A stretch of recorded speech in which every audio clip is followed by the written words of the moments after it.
Hey everybody, and welcome back to Cookie Gaming. It has been a while since I've uploaded to this channel. No particular reason that I'm back. I've been active on some of my other channels recently, and I just felt like returning to this one, posting a little bit of gaming content. So today we will be looking over my 2023 PS4 collection. No, I do not yet have a PS5.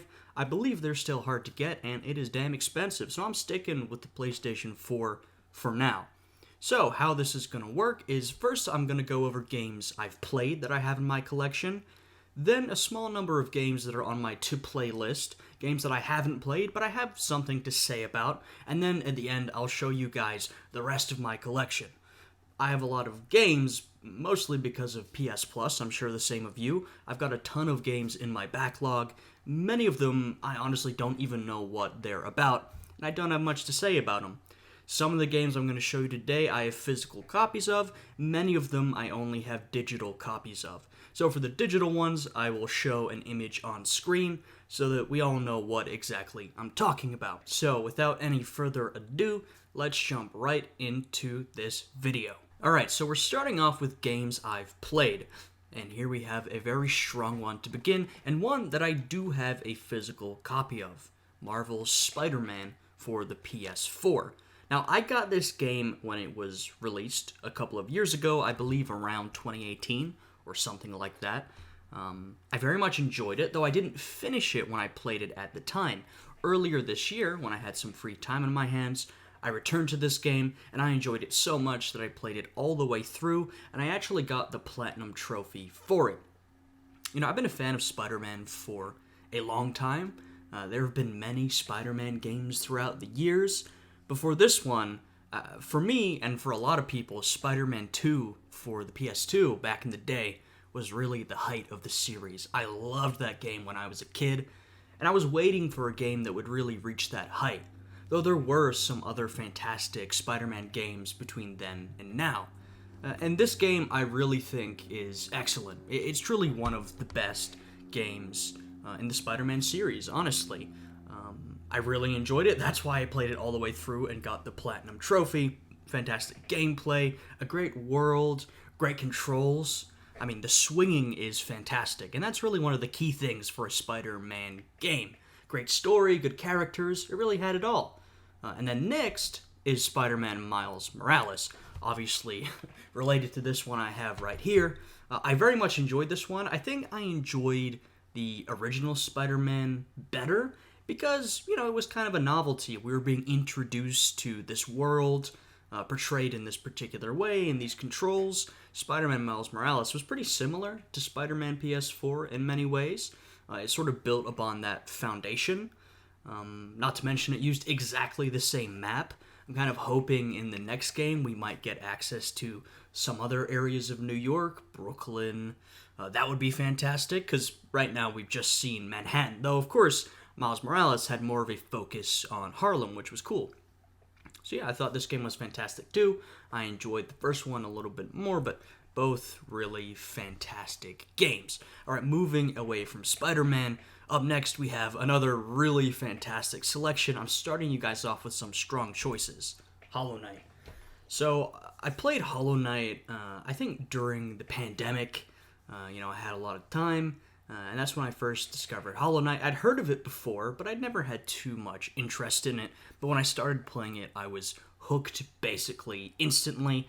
I'd never been too much of a Metroidvania fan. I do love Symphony of the Night, but I'd never explored the genre further. And then I played Hollow Knight, and it does seem to be one of the best Metroidvanias out there. I think this is a fantastic game. Difficult at times, but it always held my attention, so I was willing to keep playing through some of those tougher bosses because of the world, the characters. I mean, the world building itself is truly fantastic. All the lore you pick up as you explore Hallow Nest, the story. This is just a truly incredible game. And we're moving on to another one of my favorites, Red Dead Redemption 2, and this one we do have a physical copy of. The rare physical copy, huh? Yeah, this is just a fantastic game. I'm going to say that for a lot of these games. There's a lot of great games that I played over the years. It's been many years since I've had this PS4. We've had many good games over that time. I really loved the original Red Dead Redemption that I played on the PlayStation 3. That game was truly incredible, and this one was only a step up from that. I love both of them. I remember when they announced this one, myself and a lot of people were incredulous because we're not going to be playing as John Marston. Who's this other guy? It sounds ridiculous to say now because after playing the game, we've fallen in love with the characters, in particular the protagonist, Arthur Morgan.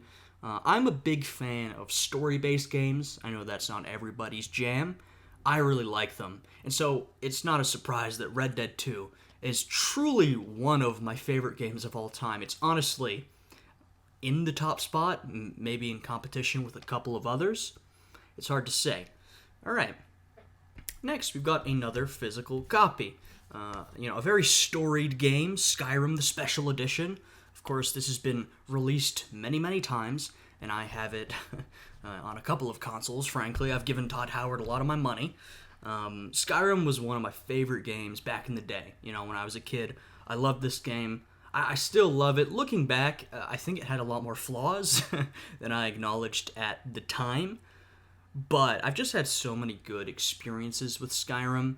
And, the thing that it does really well is present you with that world that you can explore, go and meet new people, see new things, find these different events that are going on, walk into a bunch of different quest lines.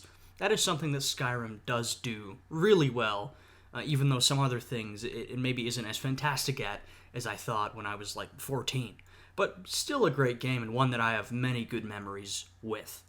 And related to Skyrim is ESO Online. I played this game a bit. I never really got into it. I'm not really an MMO guy. The bit I played of it was fun. I don't have too much to say about it. I am generally an Elder Scrolls fan. I like Morrowind, I like Oblivion, Skyrim is great. But like I said, I'm not so into the MMO genre, so I don't have too many opinions on this release. Now moving on to another RPG, The Witcher 3. Now this very much fits into the type of game I enjoy. I enjoy RPGs, I enjoy story-based games. The Witcher 3 is really one of the best story-based RPG games. And The Witcher 3 is absolutely one of my favorite games of all time. It is one of those games, along with Red Dead 2, that is vying for that number one position. Fantastic story, fantastic characters. Geralt is really incredible. I became a really big fan of The Witcher. I went and read the original book series, which is really incredible. There's a lot of talk about the Netflix series, and there's been some controversy recently, but hey, if you want some good Witcher content, go and read the books. They're really, really good fantasy books. And that fantastic world building and storytelling absolutely shows in the games. So I think Witcher 3 is truly incredible. It's really one of the best RPGs out there. And moving on to another fantastic RPG, the one that's a lot more recent, of course, than The Witcher 3, we have Elden Ring. Now, I haven't finished Elden Ring. I've kind of been off and on with it. I haven't played as many games in the last few years as I did, say, during high school. Just less time, less interest. But what I've played of Elden Ring, I've played maybe like 20, 30 hours. I've really enjoyed. As you'll see from the rest of my collection, I have played a couple of the Soulsborne games. None of them have really hooked me as much as Elden Ring did. I do think it's a little more accessible. I love the world, all the lore, though, From Software is always fantastic at those things. So Elden Ring, fantastic game. I hope to really play through all of it one day, but I'm still slowly making my way through it. And next, we're kind of taking a bit of a left turn, kind of a different genre, onto Uncharted. Now, these are far more linear than some of the RPGs we were just talking about. These games are a little less about exploration. It's more of this linear railroad experience, where the game funnels you through all these story events and set pieces. But I think Uncharted does it fantastically, and that's why I really enjoy these games. So, this is the collection. This is Uncharted 1, 2, and 3. And I got this with my copy of the PS4, I believe. And so I'd already played these games on the PS3, because that's where they were originally released. But I was only too happy to replay all of them when I got this collection. I mean, I have plenty to say about the Uncharted games. Uncharted 2 is absolutely my favorite. I think I share that sentiment with a lot of Uncharted fans. The whole series is fantastic, but we're not done with Uncharted yet, because our next game is Uncharted 4. Now, Uncharted 2 is my favorite in the series, but I'm going to be honest, Uncharted 4 is a close second. I mean, it is absolutely the best gameplay and animation and art style that the series has ever had. They really knocked it out of the park. Uncharted 2, the only thing that brings it above Uncharted 4 for me is the story, the characters, and probably a bit of nostalgia, right? I mean, I played Uncharted 2 many years ago, and I just remember it very, very fondly. But that's not to take away from Uncharted 4, which is an absolutely tremendous game. Now, once again, different things for different people. This is not necessarily my favorite genre of game. Now, it has one thing that I really like, which is the storytelling. I love story-based games, but it doesn't have the open-world exploration and RPG elements that I do really love in games as well. But I think the Uncharted series just knocks it out of the park. I know some people don't like how, railroaded and linear they are. That's fine, not for everybody. But for me, this is really a tremendous series of games. And now we're moving on to more of a mixed bag, a series that's had some ups and downs. So in particular, we're talking about Fallout 4 and 76. I haven't played much 76. I got it on sale a couple of years after it came out. I think it was like $5, and I was like, well, I might as well check it out. Everyone knows about the disaster that was the launch of Fallout 76. Playing the game, it didn't really hook me. It seemed alright. Not really for me. Fallout 4 is a more complicated picture. I've been a Fallout fan for, basically since Bethesda acquired the series. I never played the originals, Fallout 1 and Fallout 2, but Fallout New Vegas is one of my favorite games of all time. I mean, it just does the RPG elements of the game so fantastically. Building your character, the world, actually interacting with other people, using the skills that your character has, giving you choices and how to interact with the story and other characters that actually affect the story and affect the world. I think Fallout New Vegas does that, honestly, better than almost any other game out there. And so for me, Fallout 4 was a profoundly mixed bag.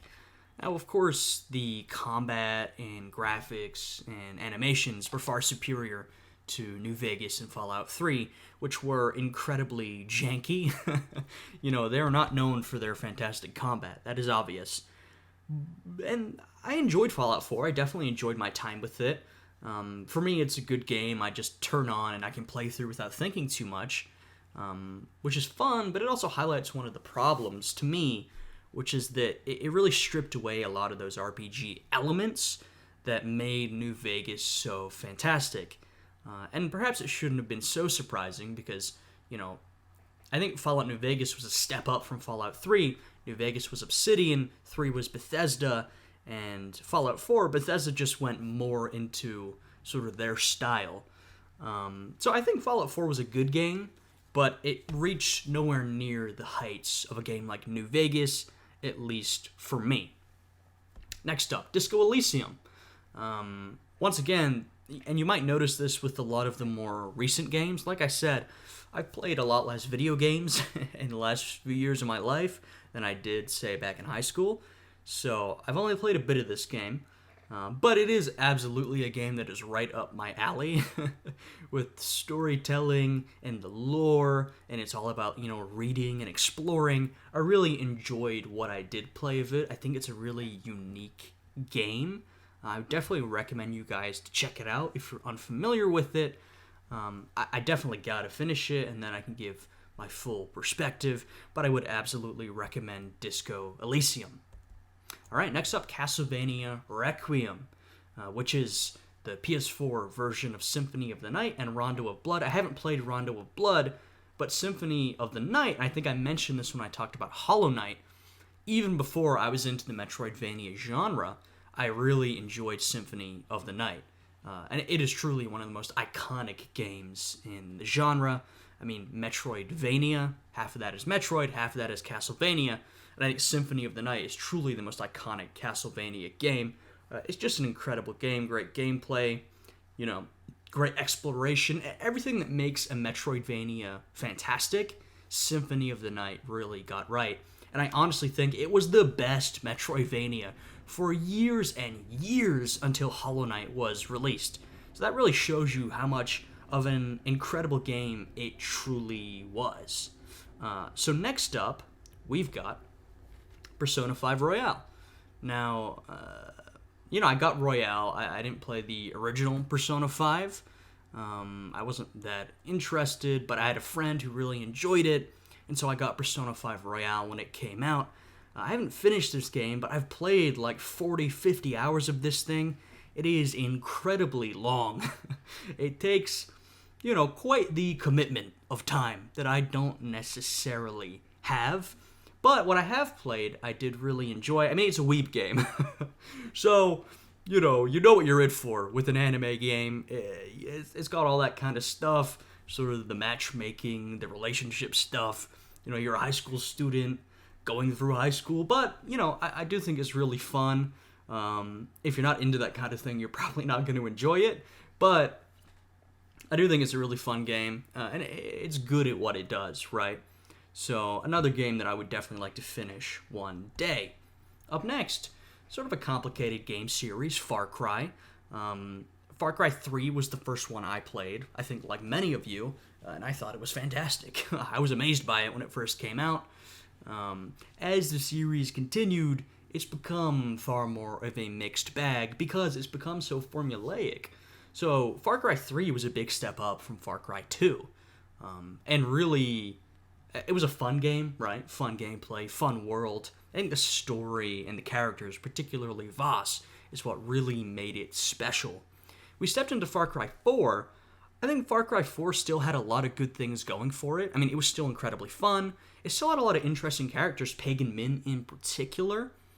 But it was, in many ways, very similar to Far Cry 3. And then we head into Far Cry 5, which was also very similar to Far Cry 4, which was already very similar to Far Cry 3.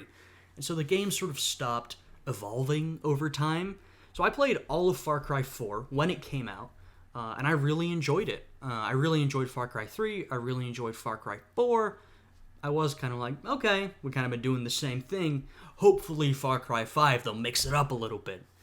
Then Far Cry 5 came out, and I absolutely did not play all of that game because I got bored. I got bored of the Far Cry formula. And I haven't played Far Cry 6, but it kind of seems like it's more of the same.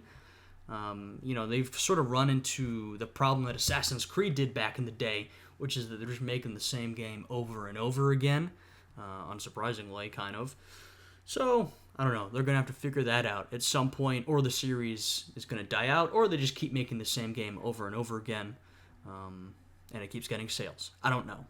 So that's Far Cry, sort of a mixed bag. Here we move on to more From Software. I talked about Elden Ring.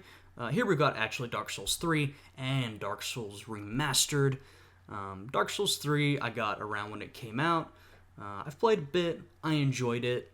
It's kind of just not up my alley, though. The thing is, I can be really impatient with games like this. And so if I come up against a boss that takes me multiple tries to beat, after a couple of tries, I'm like, I'm bored, I'm done with this, moving on. That's my issue. If the game really hooks me, then I can work past that, like Hollow Knight. Some of the bosses in Hollow Knight were pretty challenging, though I don't think anywhere near as challenging as Dark Souls, though I think maybe I have more of a knack for that style of game than I do for like the From Software formula. But for Hollow Knight, I did have to replay some bosses over and over again to beat them, but I was so hooked on the game and I was enjoying it so much that I was willing to do it, and I didn't get too impatient. The Dark Souls games have never really hooked me like that. I think Elden Ring hooked me kind of in a similar way, and I'm still playing that. So that's what I have to say for these games. I got Dark Souls Remastered a lot more recently, earlier this year. I only played a bit of it, but, I mean, it holds up, I can tell you that much. I definitely enjoyed what I played from Dark Souls Remastered. And then also related, we have Bloodborne, another physical copy, by the way. Bloodborne is another From Software game that I didn't get too far in, but what I really do love about Bloodborne, and of course, I think the lore, world building, story, art, and all of the From Software games are fantastic. Bloodborne in particular appeals to me with its gothic aesthetic. I really like that aesthetic. I like gothic fiction, art, so it was really up my alley, Lovecraftian stuff. All that stuff does really appeal to me. So while I didn't play too much Bloodborne, I do really appreciate what it was going for, and the aesthetic and the art, that was really up my alley. And From Software always incorporates a lot of that stuff into their games, but I would love if we would get more of that in the future, because, it's really fantastic. And then Control. It's not that similar to Bloodborne, but it does share some of those horror aspects. Neither game's a horror game, but Bloodborne really relies on that gothic aesthetic. And Control also has a lot of horror elements, some of which are fairly Lovecraftian. I played through most of Control. I really enjoyed it. The combat was pretty good. I mean, it wasn't like out of this world. It wasn't revolutionary, but it was fun enough to keep you going. And I think what really hooked me with this game, once again, was the lore, the world, some of those Lovecraftian horror elements. That's what made this game really interesting. I do sometimes wish that they had gone a little further into those things, if they'd made the game a little stranger, a little more focused on those horror aspects. I think if they'd ramped it up a notch, the game would have truly reached its final form. I think it's a bit toned down. But even with how it is right now, I think they did a fantastic job making a pretty compelling experience, honestly. So next we have Ghost of Tsushima. Now, it's a fantastic game. A lot of people really like this game. Maybe what I had to say is a bit controversial, right? So I played Ghost of Tsushima around the time it came out. And around that time, I was playing a lot of open world games. And I hate to say it, but I was kind of burnt out. So I played Ghost of Tsushima, and while I think it took the open world formula and truly perfected it in every way, it didn't necessarily innovate that much. I think a game like Elden Ring innovated a little bit more in the genre than Ghost of Tsushima did. So while I particularly loved the art of Ghost of Tsushima, it's a really beautiful game, it didn't really do enough to keep my attention. It was kind of playing on that same open world formula I'd seen time and time again, and it certainly did it perfectly, but I wanted to see something a little different. So I played a bit of Ghost of Tsushima, enjoyed it, and then just left it. I didn't leave it hating it. I recognize a lot of the fantastic elements of the game, but at that time it just wasn't necessarily for me. And I have friends who really love this game, and I can see why. But it just didn't do enough for me to keep my attention, particularly at the time when it came out, and the open world genre was so oversaturated with, like the Ubisoft formula. So that's kind of what I thought of Ghost of Tsushima. But once again, for some of you, this is probably like your favorite game of all time. And if you reached it in a different mood than I was in, I can absolutely see why. That's very understandable. On to the next two games, Doom and Doom Eternal. And I actually have physical copies of both of these.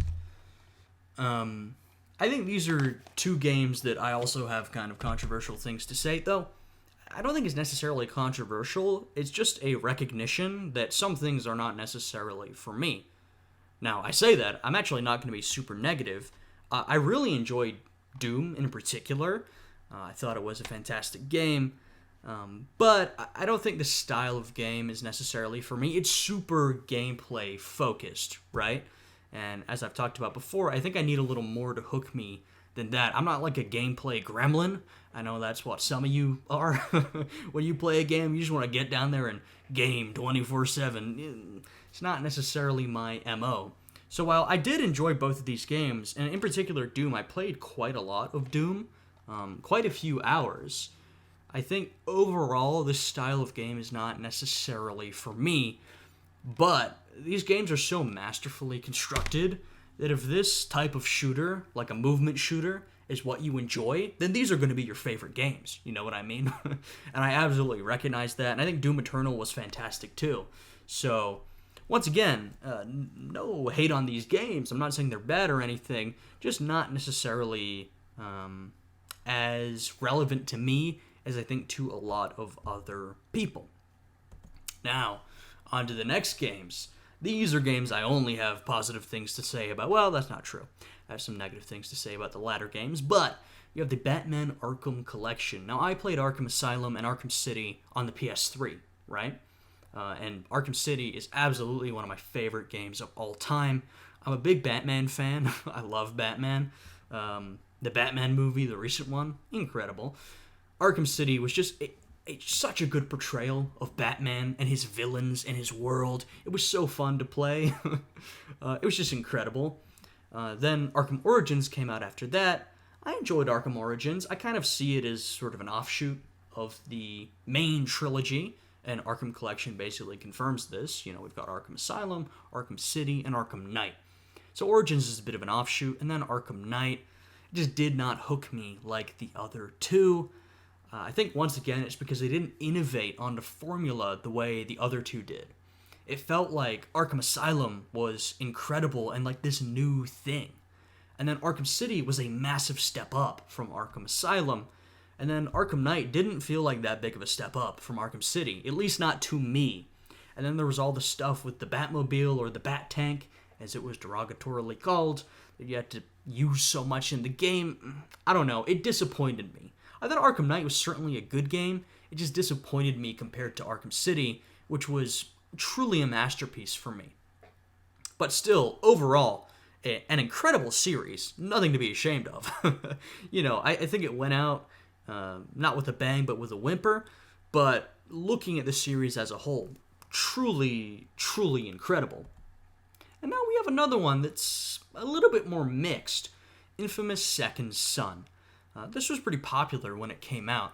I was a fan of the original Infamous games, Infamous and Infamous 2 for the PS3, and these were some of my favorite games of all time. Favorite games for the PS3, and I was pretty disappointed that they were going for another protagonist. They weren't returning to Cole, who was the protagonist of the first two games, and so for me, that tainted Infamous Second Son a little bit. Now, I played this years ago, but I remember having a good time.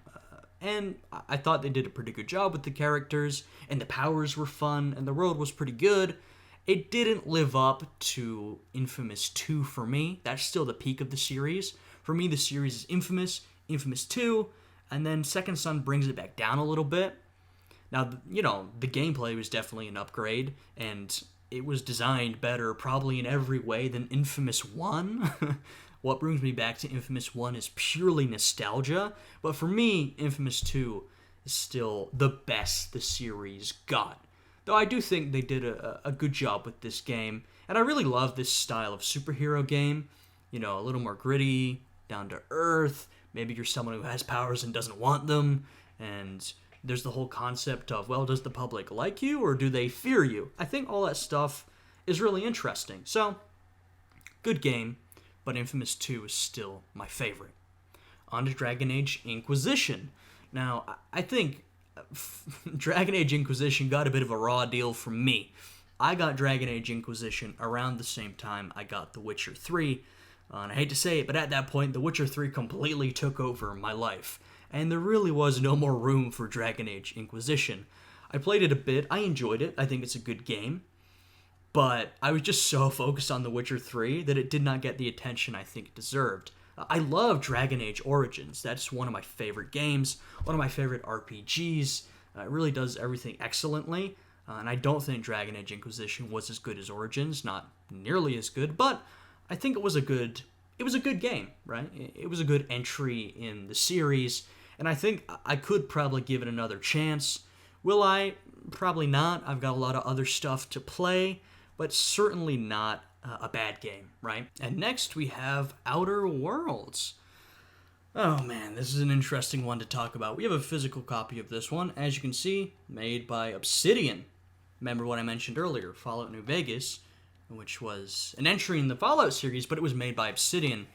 It is one of my favorite games of all time. I think it's one of the most masterfully constructed RPGs of all time. You know, with the ability for the player character to really influence the story, influence the world, influence the decisions of other characters. Truly incredible. And like a lot of people, I was coming into Outer Worlds with that expectation. This is going to be another Fallout New Vegas. And to be honest, it wasn't. I don't think the Outer Worlds has really been remembered that much. Some games are remembered in infamy. You mention them and people go, oh, that was terrible. To be honest, I think if you mention the Outer Worlds to a lot of people, they would either say, what's that? Or, do you mean the Outer Wilds, that other game? Because this game was very mediocre. I think it did everything well. It was good. The gunplay was good. The story was good. The characters were good. But nothing was excellent. And that was the thing with Fallout New Vegas. Fallout New Vegas, the gunplay was pretty bad.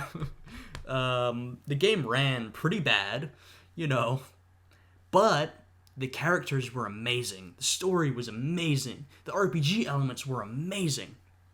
And for me, a 10 out of 10 is either something that is completely perfect, and I don't know if anything's completely perfect, or it's something that is transcendent. It has flaws, but the positive qualities are so impressive that it brings it up to a 10. And that's Fallout New Vegas for me. It is an extremely imperfect game. It's got a lot of issues, a lot of flaws, but the good parts are so good that it makes it a masterpiece. The Outer Worlds is basically the opposite of that philosophy. Everything was mediocre. Nothing was terrible, but nothing was excellent. And for me, that was pretty disappointing after New Vegas. And so, 100 times out of 100, I would rather go back and play New Vegas again than play Outer Worlds, because it's just sort of a boring experience to me, to be honest. Next, Castle Crashers, sort of a lighthearted one. I played this a lot with my friends on the PS3 back in the day. It's just a goofy little party game, and so I got it on the PS4, and I play with friends sometimes. Aside from that, I don't have much to say. I don't think it's like an excellent game, but it's good and it's a good time. And that's really all it has to be. The Hitman games. I've got the Hitman 2 starter pack in particular, but I have all of the new Hitman games. I played all of the first entry, some of the second one. I haven't played the third one or the rest of the second one. The release of the new games sort of confused me. Once again, as you can probably tell from my comments on other games, the Hitman games are not necessarily my kind of game. They're very focused on this repetition and perfection, right? You play these levels over and over again, trying different methods, trying to get the most perfect score, these different kills. That doesn't really appeal to me, but, I can still recognize when a game is good. And there's a lot of games on this list that aren't necessarily my favorite genre or my favorite style of game that I still enjoy. And Hitman's a good example of that. I played a couple of the Hitman games, these ones and a couple of the others throughout the entire series.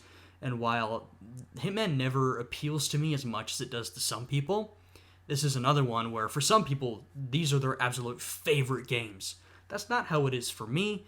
I still recognize they're incredibly well made, and I enjoyed them. I enjoy the time I play them. Shadow of War. I played Shadow of Mordor back on the PS3, and the Nemesis system was very innovative. For those that don't know, Shadow of Mordor had this system where you basically had a bunch of enemies, right? And what happened was, think of sort of a tree or a chart of enemies. If you killed one of the enemy officers, they would be replaced. Also, if you came up against one of the enemy officers, fought them, and say they killed you, they would level up and come back. And so it was this system that was really fascinating. I'm not describing it well, but it was this really well-designed system of enemies that would evolve over time. They would remember you, they would become more powerful, or, if you fought them and didn't kill them, sometimes they would get more angry and try to kill you, sometimes they would become humiliated. It's a really unique system. It was called the Nemesis system, and that really carried the first game, Shadow of Mordor. Shadow of War, I think it was still a good game.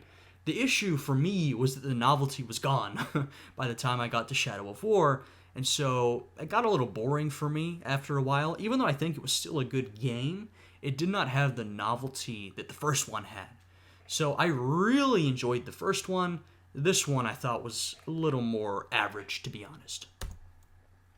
Another 2 games. So we've got Dishonored 2, which I have a physical copy of, and Dishonored Definitive Edition. Now, I have the original Dishonored for PS3, and I played it on the PS3, and Dishonored was truly one of my favorite PlayStation 3 games. I just really loved it.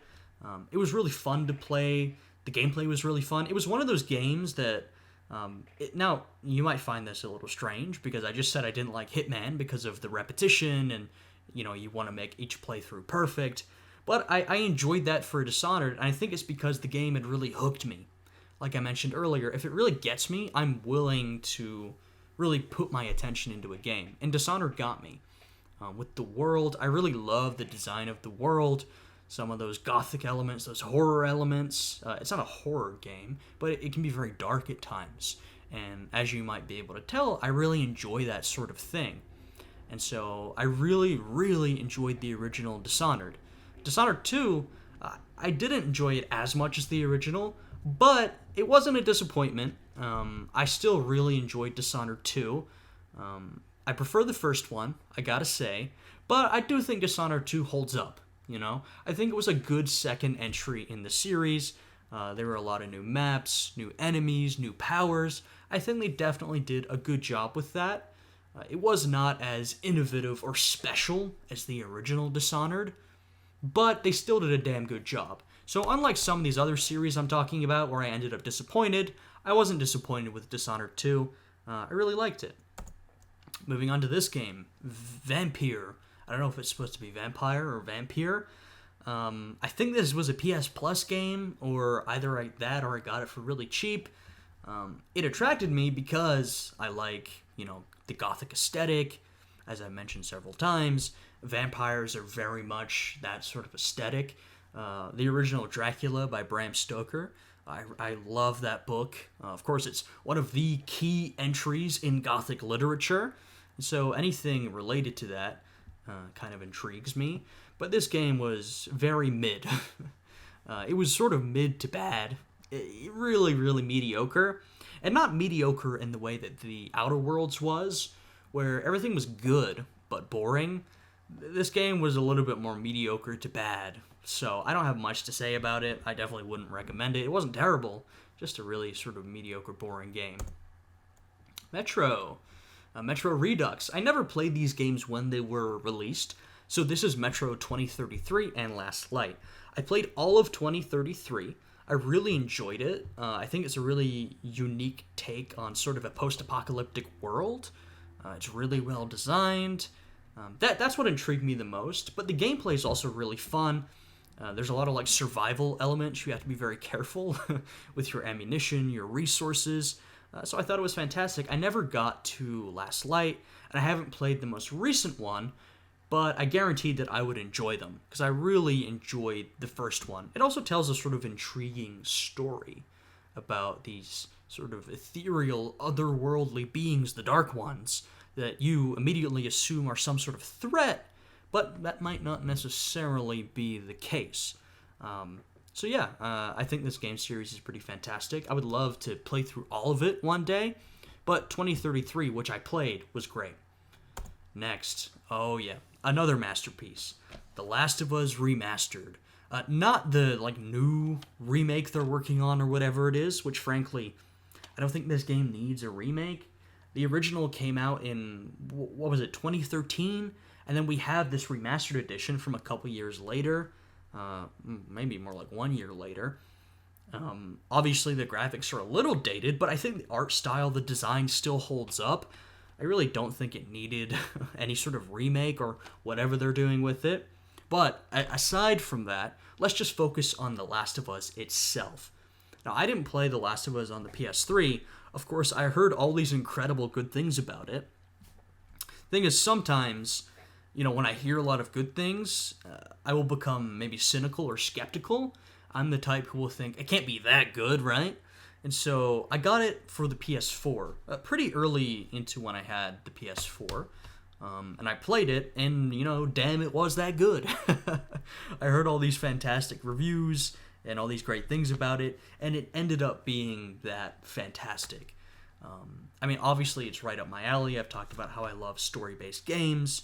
It's very linear, which isn't my favorite thing, but like Uncharted, it does a really good job of that. And of course, Naughty Dog is the company that makes Uncharted and The Last of Us, so it's not surprising that I would enjoy it. But yeah, truly a masterpiece of a game. Not to say it was perfect. It had some flaws, but it's one of those things, like I mentioned with Fallout New Vegas, where for The Last of Us, I think the story and the characters and the relationships that the story built were so good that it outshines any flaws that the game did have and makes it a masterpiece. And unlike New Vegas, the gameplay was pretty good in The Last of Us, and it didn't run terribly, so the rest of the game was damn good too. The Last of Us 2, which we will get to eventually, of course, is a lot more controversial, but I don't want to talk about that yet, because we are going to get to that down the line. Next, Titanfall 2.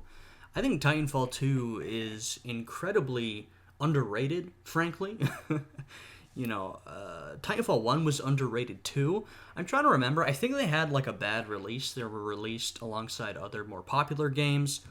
But I think, especially for people who love those sort of movement shooters, Titanfall 2 is one of the best ones out there. Now, some of the gameplay of Titanfall 2 has been incorporated into Apex Legends, for example, or other games, like Call of Duty incorporated a lot of it at one point or another, though they've sort of moved away from that style of game.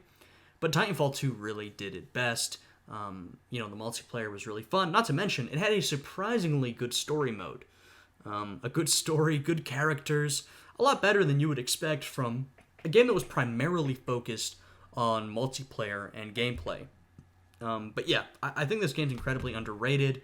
I think you should give it a chance if you haven't. It's just really incredible. Minecraft. What can I say about Minecraft? It's a game I have played a lot throughout my life. I'm not playing Minecraft that much at this point. I played it on the PC, the PS3, the PS4. I really liked it when I was a kid. I've had certain Minecraft phases throughout my life. When I was younger, like a lot of people, I played a lot of Minecraft. Then sort of in, 2019, Minecraft had a bit of a resurgence, and I played a bit more Minecraft.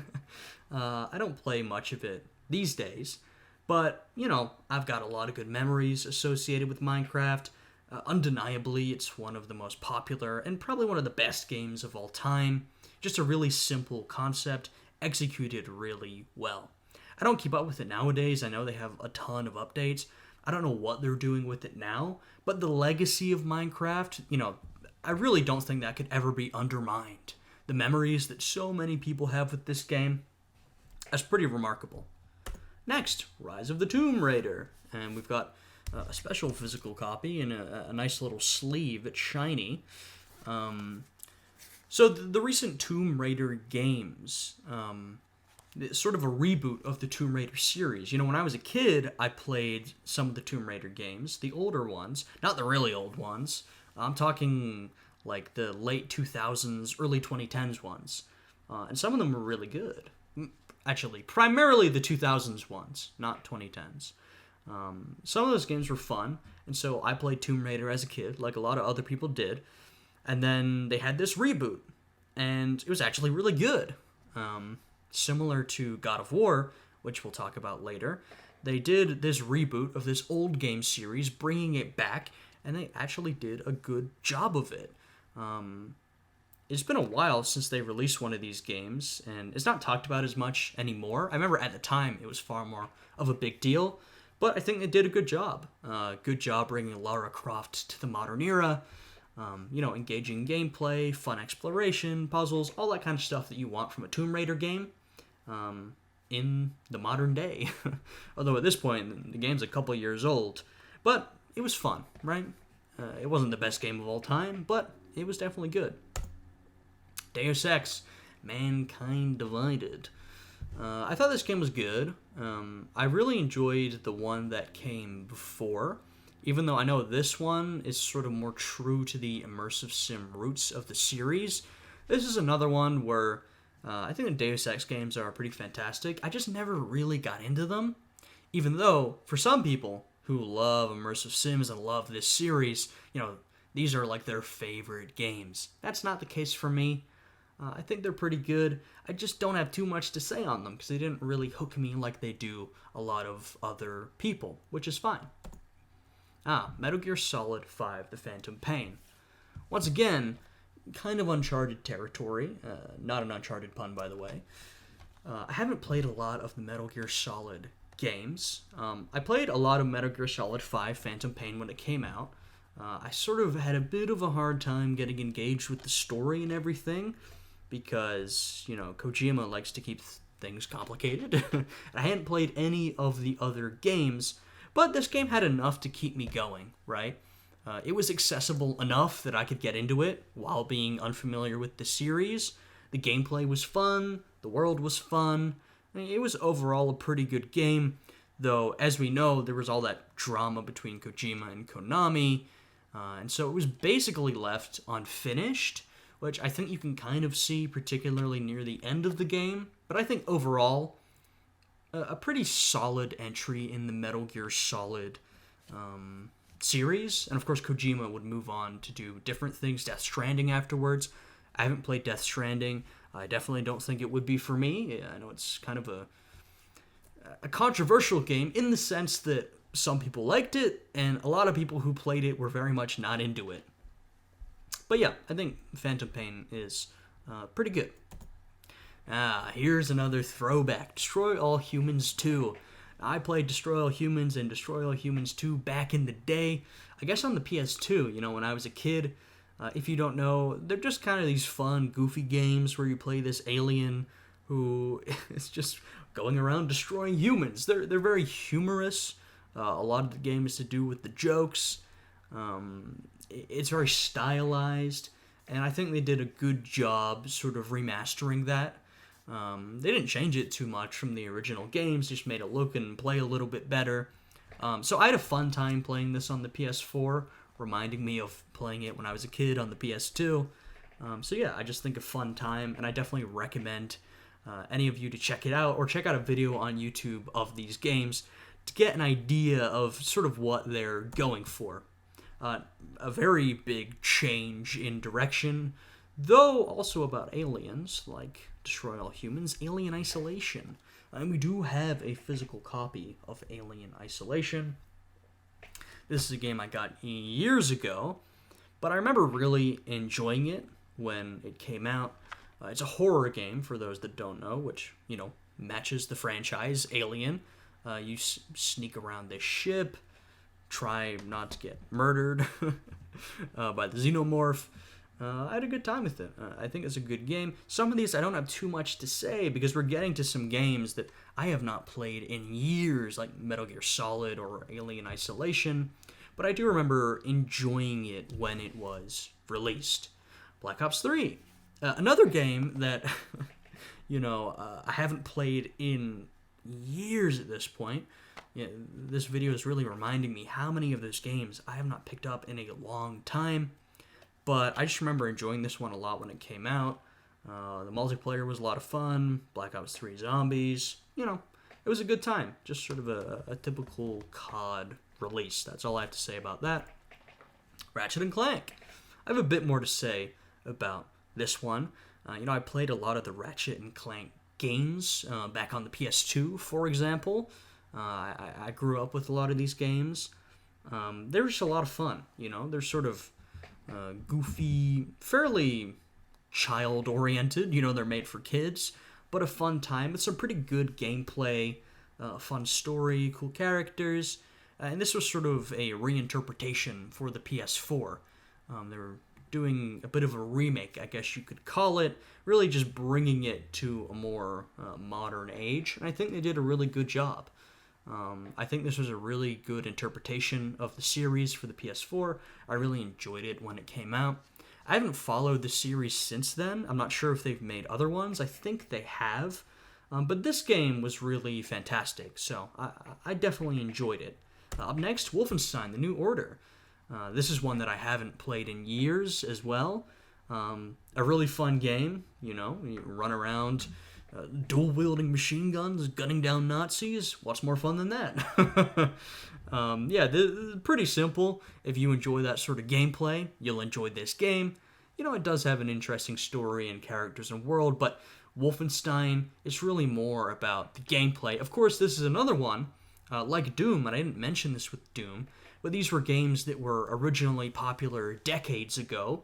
Some really influential games in the shooter genre, Doom and Wolfenstein. In fact, basically some of the progenitors of the first-person shooter. And these are, modern remakes. And they were both really successful. Doom was more successful. I don't hear too many people talking about the Wolfenstein games today.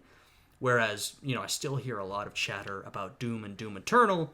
But these were definitely successful reinterpretations of some really influential older games.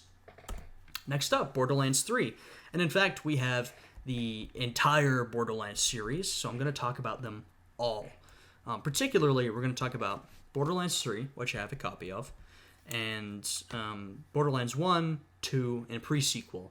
Now, Borderlands 1, Borderlands 2, and Borderlands pre-sequel, I played them all on the PS3, and so these are just like remastered editions, basically, for the PlayStation 4.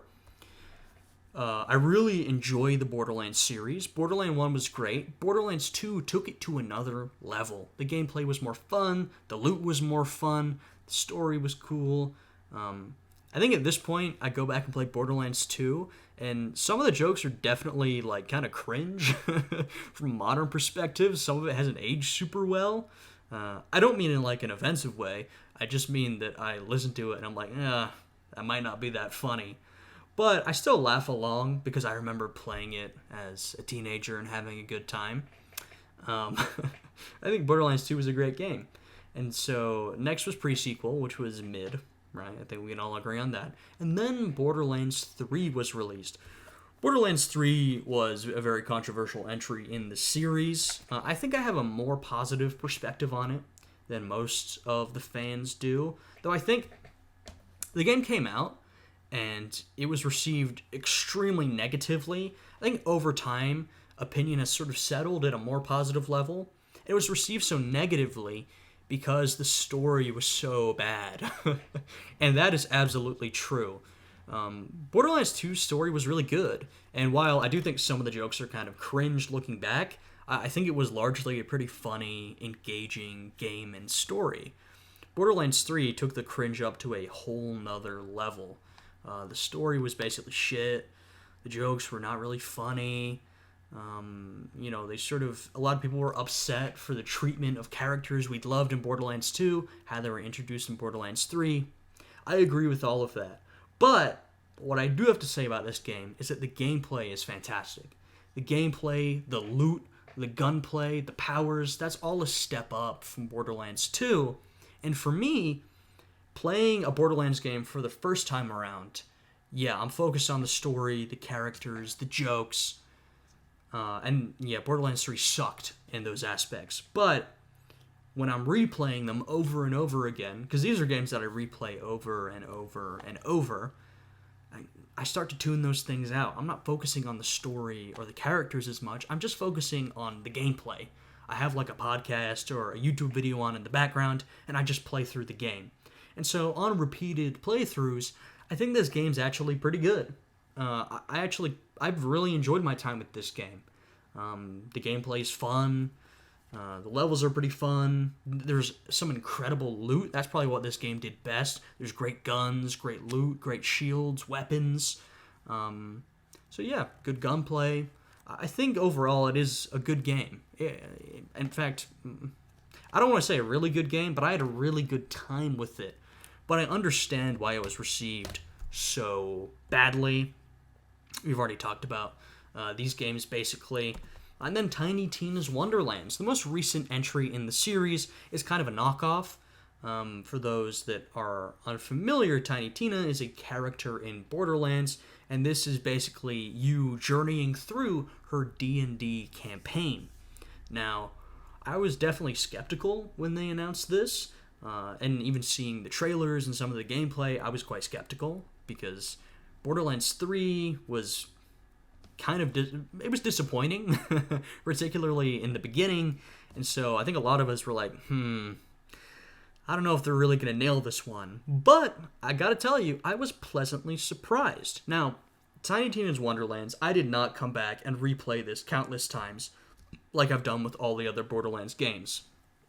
I gave this maybe like one or two solid playthroughs, but I gotta tell you, I did enjoy my time with it. I thought it was a pretty good story. It was designed pretty well. And I think the jokes actually landed better than Borderlands 3. I think it's because it was in this fantasy D&D scenario. So some of like the lol XD random type humor, which is not up my alley, worked better in this context. Because, yeah, it makes sense if something randomly pops out of nowhere, because it's Tina's D&D game. She can do whatever she wants. So I think their humor was actually better suited to this. The gameplay was pretty fun. It wasn't too different from the other games, and I do wish they maybe changed it a little bit more to fit the setting, but there were some changes, like melee weapons, for example, that sort of brought you into that fantasy D&D setting, and I ended up enjoying it. I thought it got pretty tedious at times, particularly with all the side quests. I can be a bit of a completionist at times, and so I'm trying to play through all of these side quests, and that really bogged me down at times. You can say that that's maybe my fault for trying to do everything, but, you know, it did get boring at times. But overall, I was pretty impressed with this entry in the series. I thought it was pretty good and pretty fun, and it was kind of encouraging after Borderlands 3, which I think worried a lot of people, because while I ended up enjoying Borderlands 3 mostly, if they kept going in that direction, that would be a little concerning. But I thought it did a good job with this one. So, yeah, sort of ending on a positive note, I would say. Next, Star Wars Jedi Fallen Order. This is a game that I have not played too much of. I have friends who love this game. I definitely enjoyed what I played. I'm not much of a Star Wars nerd. You know, shout out to all you Star Wars people out there. That's not really my thing. And I know a lot of Star Wars fans were really excited for this one when it came out, and I think it fulfilled a lot of that excitement. Seems like it was a pretty good game. What I played I enjoyed, but it didn't really hook me into playing the rest of it. So that's all I have to really say about that one. On to Bioshock the Collection.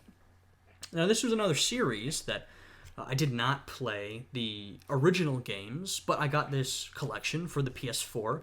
And you know what? I'm glad I did. These are sort of iconic games in gaming history, right? The Bioshock games.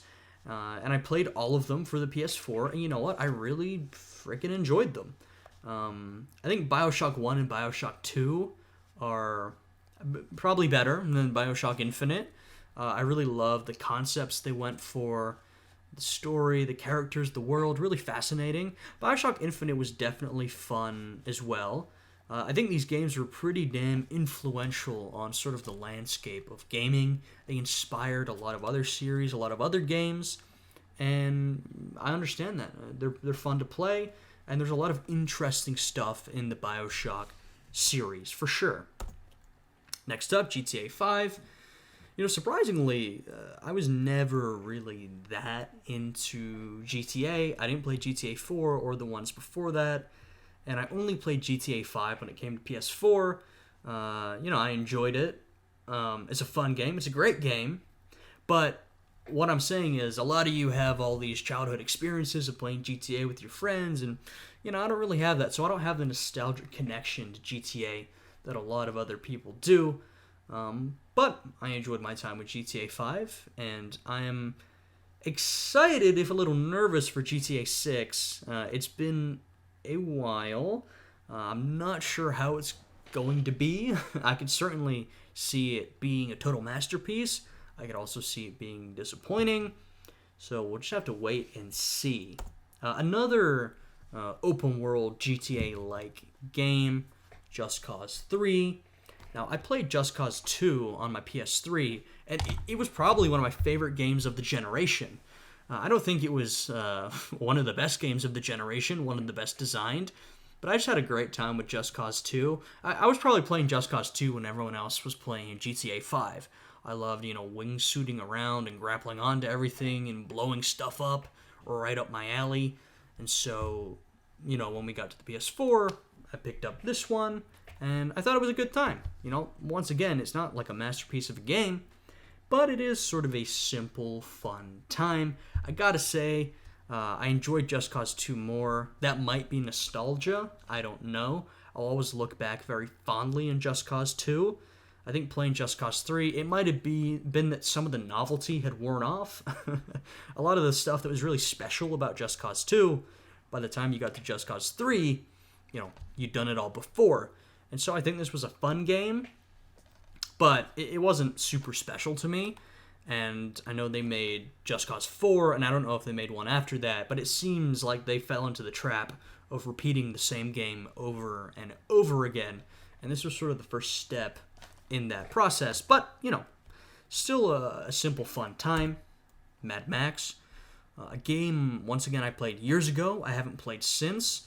The only reason I remembered to talk about this one, honestly, is because, looking at it before it came out, I thought, well, this is going to be shit. It's like a movie tie-in game. It's not going to be very good. And then I thought it was going to be like a 4 out of 10, and it was like a 7 out of 10.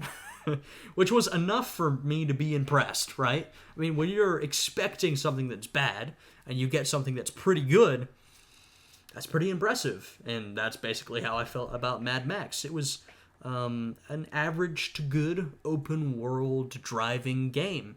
Wasn't fantastic, it wasn't a masterpiece for sure, but I had a pretty good time with it. Broforce. This is sort of like a small game, fun to play with friends. Once again, not a masterpiece, but it's a funny game. It plays on a lot of the 80s bro culture, America culture, all these characters who you've seen in movies like Rambo and stuff like that. So it's a fun time, and it's good to play if you got a friend over or something like that. Some nice couch co-op. We don't do a lot of couch co-op anymore, but I still enjoy that kind of thing. Moving on, this slide and the next one are just all the Assassin's Creed games I have for the PlayStation 4. Of course, I have many others for the PS3. So here we have Syndicate, Unity, and Black Flag. I've got my copy of Syndicate right here. Now, Black Flag, which I played on PS3 and then bought again for PS4, a classic. I love that game. It's one of the best in the series. I, and many of you, remember it very fondly. Then Syndicate and Unity. So Syndicate, I was gifted when it came out, and, it was fun, but by the time we were reaching Syndicate, Assassin's Creed was very much in its repetition phase, where it was just making the same game over and over and over. It was getting pretty boring. Now, Unity, I remember when Unity came out, it was an incredibly terrible release. The game didn't work, I think particularly on PC. A lot of people were really mad at it, and the game had a terrible reputation.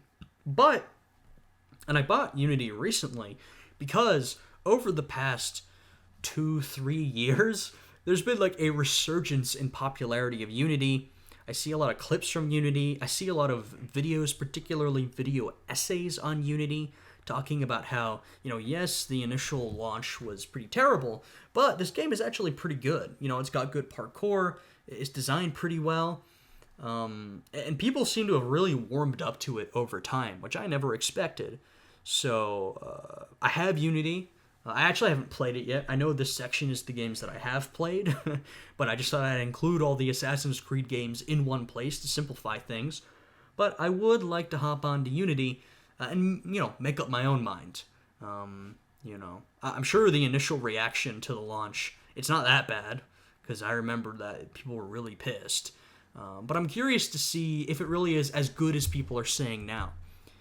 Over the last couple of years, there's been a lot of games, and I've seen a lot of videos and video essays on games that were thought of as mediocre or had bad launches, and people try to rehabilitate that game's image, saying, it was actually good, or it was ahead of its time.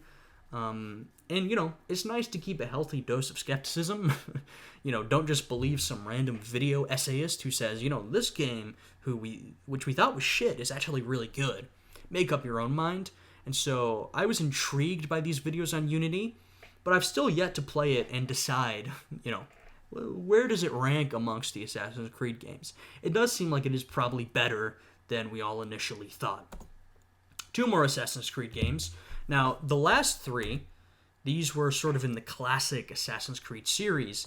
These 2 are in the new RPG-style games. I have a physical copy of Valhalla, which was gifted to me. Now, the sort of new Assassin's Creed game started with Assassin's Creed Origins, which I didn't play because I was so done with Assassin's Creed at that point. The game had gotten so stale. But after Origins came out and it was focused on ancient Egypt, there was a lot of chatter that Origins was actually pretty good. It took the series in a new direction, and that intrigued me. So when Odyssey came out, I got it, and I really enjoyed it. I think it was a fun, fresh new take on Assassin's Creed. The only issue was that Odyssey was an absolute mammoth of a game. The map was gigantic. There was way too much stuff to do. So I played Odyssey for tens and tens of hours. I'm talking, maybe like 60, 80 hours or something like that. And there was still so much left to do that I burnt out. I just burnt out on it. And not only, it's not just that there was a lot of stuff to do. A lot of it was fairly generic and samey. So I enjoyed it, but I burnt out at the end, and it left me with a bit of a bad taste in my mouth, though overall, I think it was a pretty good game. Then Valhalla came out, and like I said, it was gifted to me. And unfortunately, Assassin's Creed has just fallen into the same trap it fell into years ago, which is they're just doing the same thing over and over again. And not only that, but they're moving further and further away from the original Assassin's Creed vision. You're playing as a Viking or running around England, conquering. What does this have to do with Assassin's Creed, Assassins and Templars? So I played a bit of this game. I was immediately bored. I was like, oh god, not again. Please just do something else. And I think at this point, it's funny to say because I remember back when Unity and Syndicate were coming out, everybody was saying, oh my god, try something new. We're so tired of the Assassin's Creed formula. At this point, I think a game that returns those original Assassin's Creed games would be welcomed. Because I think people are tired of this new formula, and they would like to see something new. And by something new, you could just go back to something old. This all basically highlights the issue with big companies like Ubisoft, and that they find something that works, they turn it into a formula, and they reproduce it year after year until everybody gets sick of it and hates it. Just because you have one good thing doesn't mean you need to reproduce it 100 times over, right? But, it's Ubisoft, all these big companies, Activision, Ubisoft, etc. That's what they're always going to do, so we just have to deal with it. Next, we have Warframe. This is another, one of these cult classic games, sort of like Hitman, where for some people, this is their absolute favorite of all time. It is not that for me, but I did go through a bit of a Warframe phase in high school. I played it a lot at one point. I had a good time with it. It's free, which is pretty great. I think it's a well-designed game. It's a lot of fun. Just overall, not necessarily for me, and I sort of fell off after a while, I think like most people. But I definitely give this game a good review. It's a fun time. Dragon Ball FighterZ. As you might have noticed from my list, I'm not a fighting game guy. But I can indulge in a fighting game every once in a while. And I remember some of the older Dragon Ball fighting games back on the PS3 that I really enjoyed. And so when this game came out, I heard that it was good. I wanted to check it out. And I didn't play too much of it, but yeah, it was a good game. I had fun with it. It's that simple, right? Not complicated. Prototype. Now, these are some good games. I talked about earlier how I very much enjoyed how Infamous presented being a hero, a superhero, or having superpowers. Prototype is another similar take on this idea. I didn't play the Prototype games back when they first came out, but I bought this bundle for the PS4 because, I'd seen the Prototype games, and I thought, I probably like this. I enjoyed the Infamous games. They seem kind of similar. And I was absolutely right. I really enjoyed these games. Prototype 1, Prototype 2. I think a lot of people have a lot of nostalgia, particularly for Prototype 1 and Alex Mercer. But as someone who played them well after the fact and back-to-back, I definitely think Prototype 2 is better. Better gameplay, just better design. But I think it's kind of equivalent to like Infamous 1 and Infamous 2. Infamous 2 is obviously the better game, better gameplay, better graphics, etc., etc.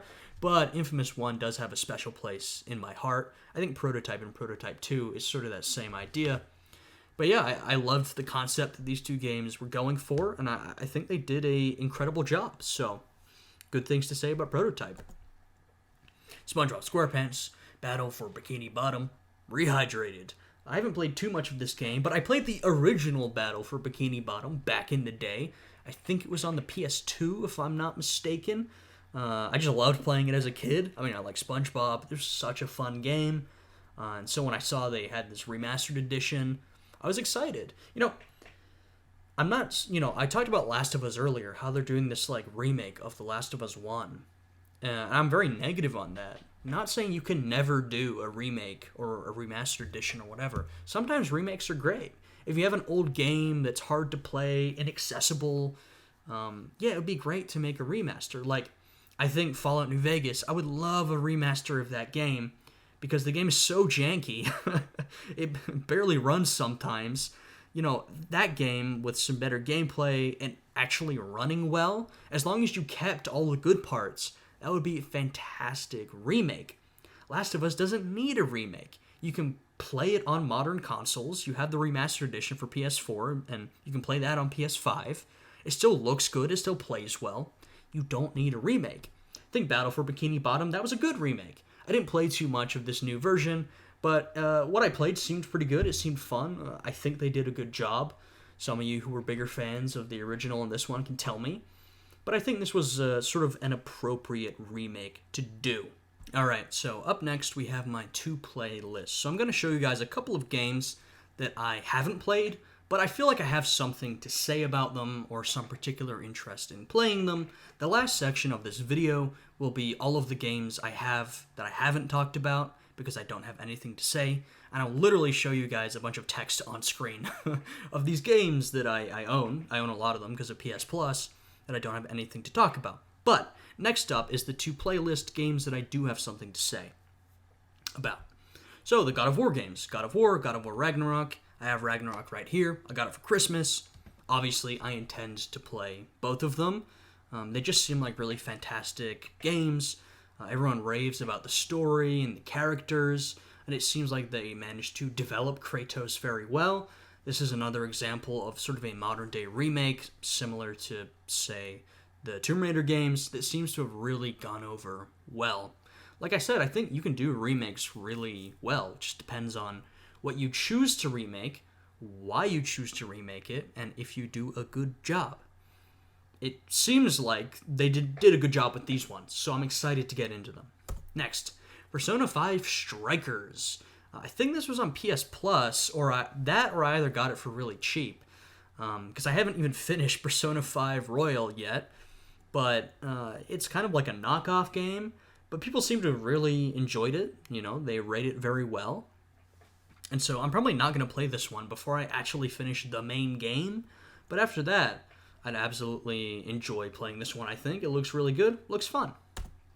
Next up, the Amnesia Collection. This is another one. I like returning or playing classic games that I may have missed, and, I can play them on the PS4. There's a lot of remasters and updated collections for older games that you can play on a modern console. Amnesia, these are games that I never played back in the day. I know there was, of course, the Amnesia heyday on YouTube with people like PewDiePie and Markiplier playing Amnesia and screaming at their cameras. Honestly, what intrigues me about the Amnesia games is the lore and the story. I've read up a little bit on that, watched some videos. Seems really fascinating. Like I said, I do enjoy some of those horror aspects, gothic aspects, Lovecraftian. I love all that kind of stuff, and Amnesia fits right into that. So I'm not really too interested in like playing the gameplay, to be honest, but the story and the aesthetic and the lore really intrigues me. And that's kind of true for the next game as well, Outlast. These games seem genuinely terrifying, so I don't know if I actually want to play these. They seem very frightening, but one, they do seem pretty fun, and two, the lore, the story, the world, all of that really intrigues me with these kind of games. So I would like to play the Outlast games at some point. Shadow of the Colossus. Another classic that was remastered. I don't remember the reception to this remaster. I feel for some reason it was maybe a little more mixed, though I might be remembering that incorrectly. Of course, Shadow of the Colossus is one of the classics of video games. I think it was back in the PS2 generation. I never played it, but it's very famous for being an older game that had a pretty deep message to it. Which I think was perhaps a little more rare at the time. Nowadays, games are a lot more cinematic in their presentation, more artistic, trying to make these deep messages more often. I think Shadow of the Colossus was kind of a lot more unique back when it was released, so I think I definitely enjoy playing this one. Dragon's Dogma, Dark Arisen. To my understanding, this is basically like a remake of the original Dragon's Dogma game. Another RPG. I very much enjoy RPGs. I think I got this on sale one day, or maybe PS Plus or something. Seems fun, seems like a pretty cool RPG. I don't think it'll be like a masterpiece or stand up to some of my other favorite RPGs, like Dragon Age Origins or Witcher 3, but it seems like it would be, a pretty good time. Up next we have the Yakuza games. So this is a series that interests me, but it's very complex. There's a lot of games, and I do not know where to get into them. So the two that I own, and I picked up these randomly, either PS Plus or on sale or something, are Yakuza Like a Dragon and Yakuza Kiwami. I heard a lot about Like a Dragon. I think it took a different direction in the series, like more RPG elements or something like that. And a lot of people really enjoyed that. But the Yakuza series seems really interesting. It seems very over the top, which intrigues me. But there are so many games that I do not know where to enter the series. So, hey, if you want to give me some advice on that, I'm completely open. These are the two that I own. But like I said, there's a lot of them, and I would not know where to jump in. Up next, we have Diablo II Resurrected. I played Diablo 3 when it came out. I'm not really a big Blizzard fan. Well, particularly nowadays, right? But I've never been a big Blizzard fan. I haven't really played many of their games. So I played Diablo 2. I enjoyed it. I know people love I played Diablo 3. I enjoyed it. And I know people love Diablo 2. And they came out with this like remastered edition. So I just picked it up one day because it looks fun, sort of intrigues me, and I would enjoy to play it at some point. Subnautica. I thought it was funny that this was like the art for the game, because the actual game seems a lot more sort of dark than this. You're exploring the dark, deep depths of the ocean. Seems like it gets a little spooky at times. It's sort of like this survival diving game. I feel like it sort of came out of nowhere. No one was expecting it. And then it popped onto the scene, and people really enjoyed it. So I definitely like to play Subnautica at some point. Lego Harry Potter Collection.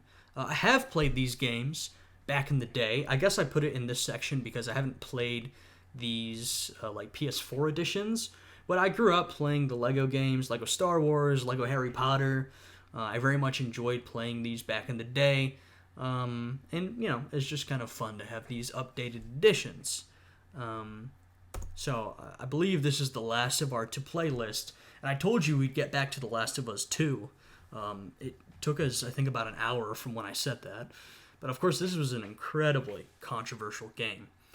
Last of Us 1 was an really popular masterpiece of a game. People loved it. And Last of Us 2 came out, and a lot of people hated it. It was really controversial.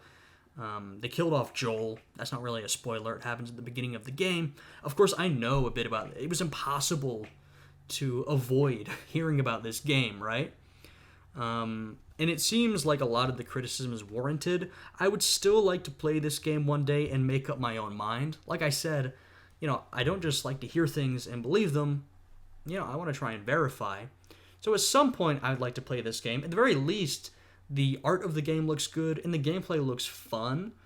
And it's been so long since the original that I'm a lot more detached. Like, I'm not going to be raging playing this game because it's not like I just played Last of Us and I played this game and they ruined it. Plus, I've heard a lot about it. So the gamer rage is not really there.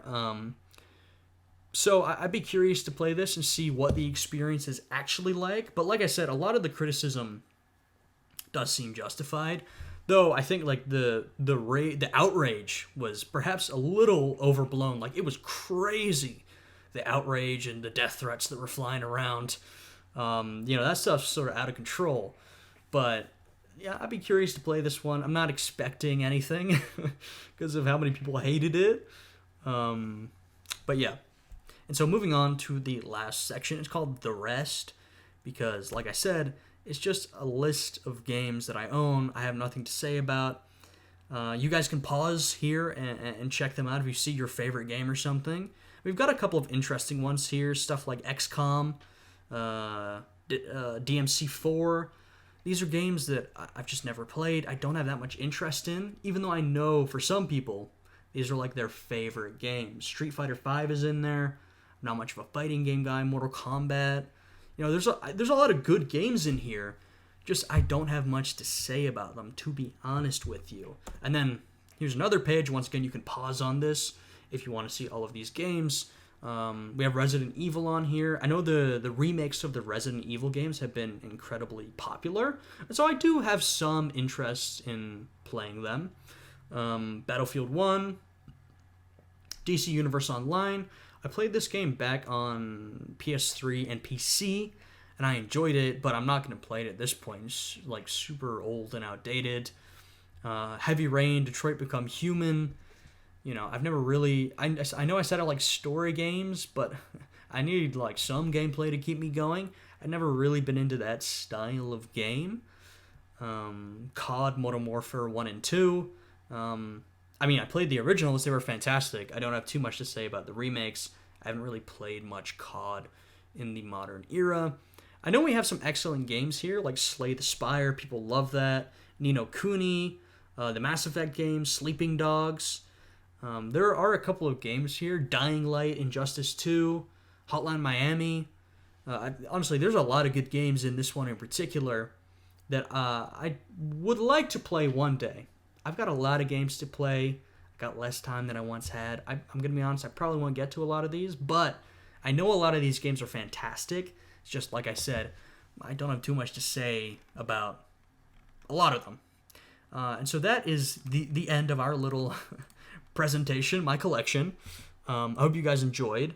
I think I got everything. That took a long time. It took us an hour and a half. A lot longer than our traditional collection games from back in the day. I did a bunch of collection videos. PS3 collection, PS4 collection back in like 2016, 2017. So literally 2022 now. Actually, when this releases, it'll be 2023. So, 6 years. That's pretty crazy. But yeah, I had a good time doing this. Like I said, I haven't made a video for this channel in that many years, since 2017, I think. I would say don't expect regular new content, but I do intend to make some new content from this point onwards.